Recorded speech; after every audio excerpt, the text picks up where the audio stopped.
Em live transmitida por suas redes sociais, o senador Marcos Duval esclareceu os cidadãos sobre o funcionamento das eleições para a presidência do Senado e relatou os bastidores da Casa Legislativa, explicando que os senadores não devem brigar pelo voto aberto por terem medo das perseguições que ocorreriam na casa. O senador lembrou que na eleição de 2019, os novos senadores fizeram um movimento para que todos mostrassem seus votos. Duval relatou: foi todo mundo para o Conselho de Ética. O senador afirmou que o regimento do Senado prevê o voto fechado na eleição do presidente da mesa diretora para evitar que o presidente eleito persiga seus opositores. Marcos Duval apontou que os senadores temem ser perseguidos, em especial se o Conselho de Ética for presidido por alguém da esquerda. Respondendo a cidadãos que perguntavam se haver dois concorrentes contra o atual presidente Rodrigo Pacheco seria uma coisa ruim, o senador disse: não divide votos, porque pode ter vários turnos. Marcos Duval explicou que as votações são feitas em vários turnos até que um candidato obtenha 41 votos, de forma que várias candidaturas podem ser boas para tirar votos de Pacheco. O presidente do Senado tem poderes praticamente absolutos na casa, decidindo o que pode ser votado e quando, ou mesmo impedindo a realização de sessões plenárias.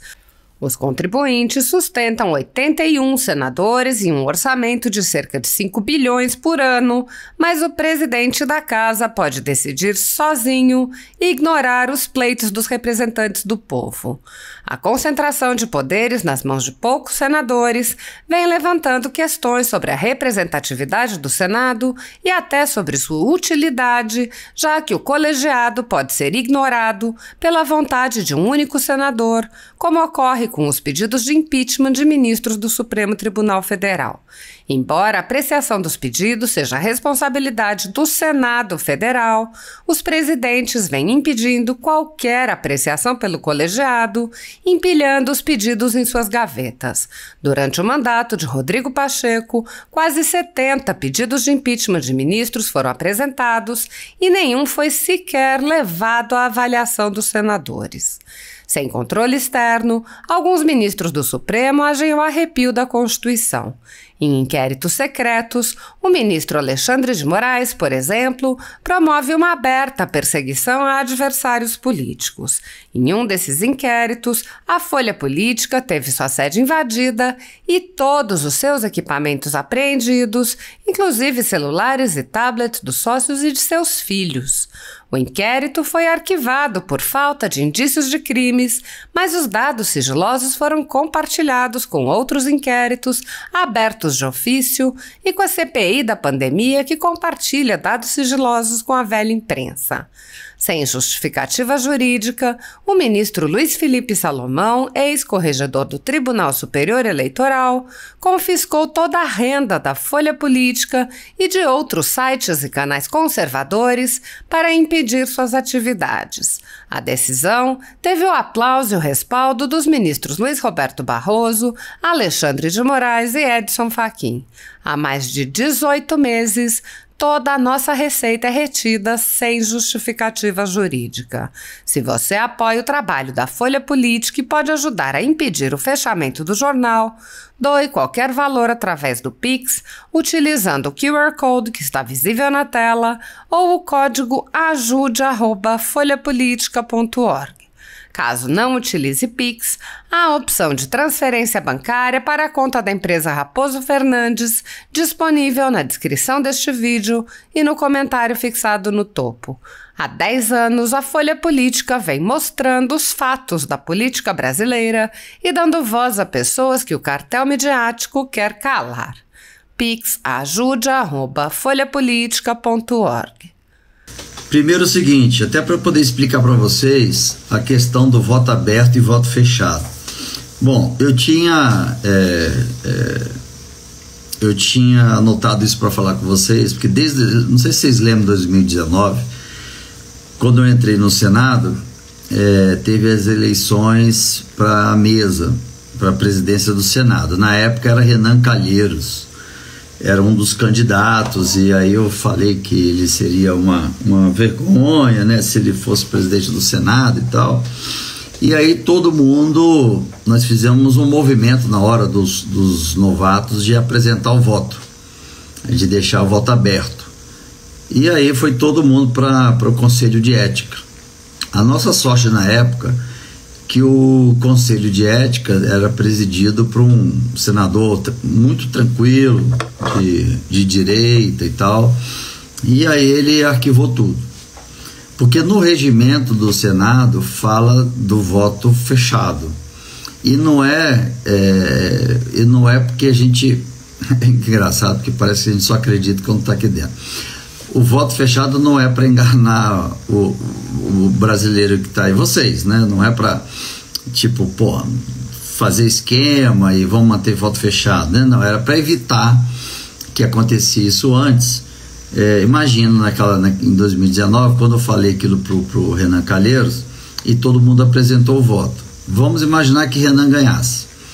Então todo o projeto que eu iria querer apresentar, pautar para votar, todo requerimento, abertura de CPI, tudo que fosse partindo de mim ia ser embarrigado. Então ia haver uma certa retaliação a mim porque eu não votei nele. Então, para que isso não aconteça dentro da casa, eles, no regimento, eles colocaram como voto secreto. Então, para se eu votar exemplo, se eu voto no Marinho, mas o Pacheco ganha, aí o Pacheco não ficar me perseguindo ou ficar atrapalhando o meu mandato.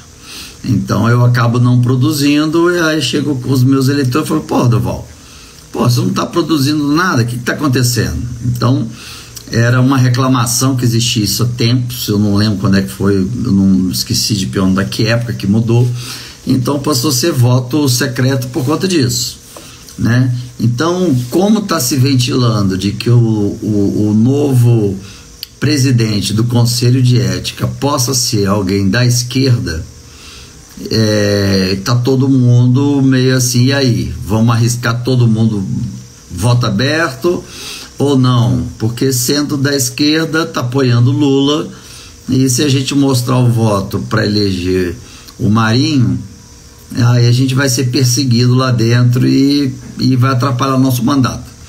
Então ainda a gente não sabe ainda o que o grupo da direita vai fazer, mas não é nada que vai ser escondido, né? Bem que, enfim,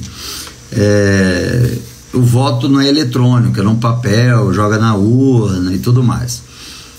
A questão da divisão de votos do Girão com o Marinho, não divide votos porque o voto, assim, ele pode ter primeiro, segundo, terceiro, quarto, quinto turno. O Senado só vai definir, igual que era o do Papa, só falta queimar um papel para sair a fumaça. Mas o voto só é definido, o presidente do Senado, quando esse senador consegue 41 votos. Então vamos supor, se metade votou no Pacheco, outra votou no Marinho, outra votou no Girão. Pode ser que Girão ou o Marinho veja na hora, poxa, o Girão teve mais voto que Marinho, então o Marinho sai e pede para quem votou nele votar no Girão. E o inverso da mesma coisa, entendeu? Se votou mais no Marinho, Girão teve menos, aí Girão vai falar, gente, quem votou em mim, vote no Marinho. Entendeu? Então vai ser esse o movimento. Então não vai dividir voto, porque não é só o primeiro e segundo turno, tem que ter 41 votos. Então vai ficar fazendo a votação até um senador atingir 41 votos, entendeu? Então essa questão de divisão de votos não acontece. A questão de ser voto aberto ou fechado é isso que eu expliquei, para evitar a perseguição. Eu, no perfil dos três, eu não vejo que nenhum dos três teria esse perfil de perseguir o outro, não vejo isso, mas pode ser que o partido exija que fulano, né, você foi eleito, mas o Duval não votou em você, votou em outro, então fique ele tomando a pressão do partido para tentar me acabar com o meu protagonismo como senador, entendeu? Então tem umas coisas que a gente fica assim numa situação meio delicada, né? Então isso eu estou passando para vocês poderem entender, né? Aqui vai ser jogo aberto. Como eu nunca fui político e sem pretensão de carreira política, então para mim a gente joga aberto aqui e como eu tenho dito aqui, o nível de vocês é fantástico. Tá dando inveja nos outros lá fora, porque não só pela quantidade, mas pela qualidade dos seguidores. Eu fico muito feliz, muito mesmo. No início estava uma radicalidade, eu mandei quem era radical sair fora. E agora a gente tem um nível excelente aí que eu confesso que eu fico até com saudade de estar aqui falando ao vivo com vocês. Eu tô nesse trabalho de investigação do dia 8. Tenho descoberto coisas assim inacreditáveis. Uma coisa eu garanto para vocês, se seja até a esquerda que esteja ouvindo, não tem envolvimento nenhum do ex-presidente Bolsonaro, zero envolvimento. Isso já foi na investigação que a gente está fazendo. Porque eu estou trabalhando, como vocês sabem, numa comissão que é da área que fiscaliza a área de inteligência. E então eu tenho solicitado documentações de inteligência, que foi passado, para quem foi passado, que horas que foi passado. E é como se fosse uma CPI, só que ela não é aberta, né? Nem outros parlamentares, senadores e deputados podem ter acesso na documentação e no processo que eu tenho feito de investigação. O que está certo é que eu vou brigar depois para a abertura da CPI, e vou brigar para ser o relator, porque eu já vou estar municiado de muitos documentos, e vai ser muito fácil aí a queda do ministro da Justiça e também o pedido de impeachment. Teve um deputado que pediu impeachment aí, mas não vai se sustentar. Então não adianta eu também sair fazendo pedido para ser o primeiro que fez pedido de impeachment e tal. Não, vamos fazer um negócio quando tiver conteúdo e que seja algo que realmente possa vir a acontecer, não é ficar fazendo joguinho político para eu ficar bem com vocês e ficar enganando. Fica igual quem era da época da Caverna do Dragão, tinha aquele velhinho que sempre prometia que ia liberar todo mundo e não achava saída nunca. Bom, deixa eu ver, tá, CPI. Então no dia 8, nas investigações que eu tenho feito, desde o dia 2,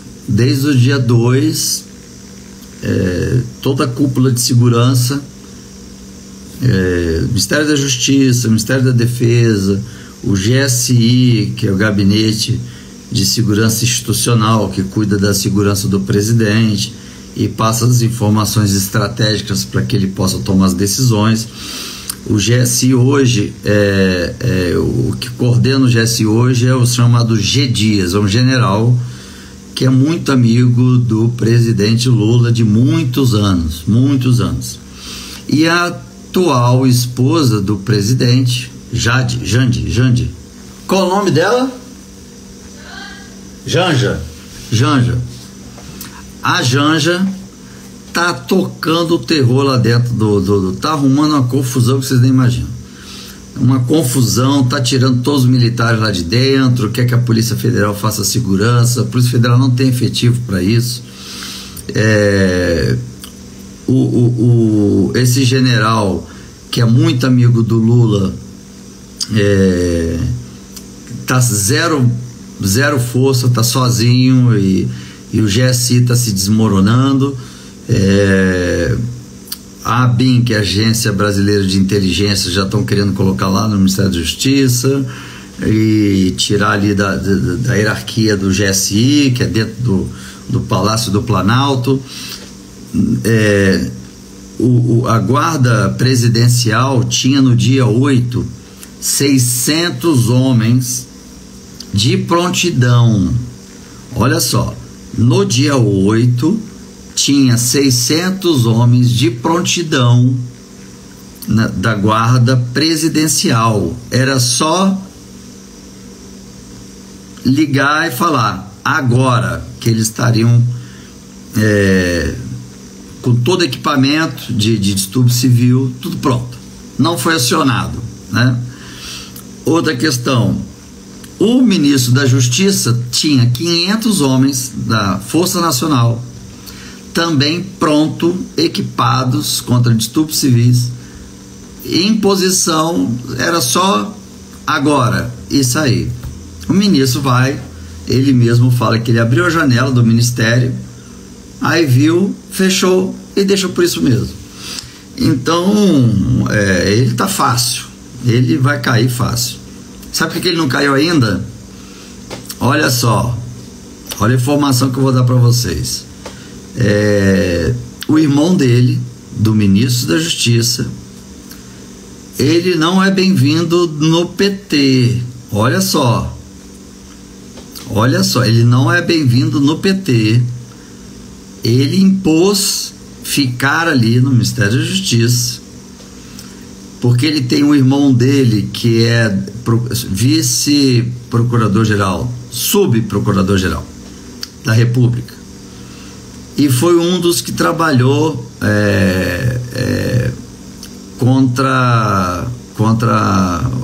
aliás, na Lava Jato. Então o PT tem aversão a esse irmão do Dino.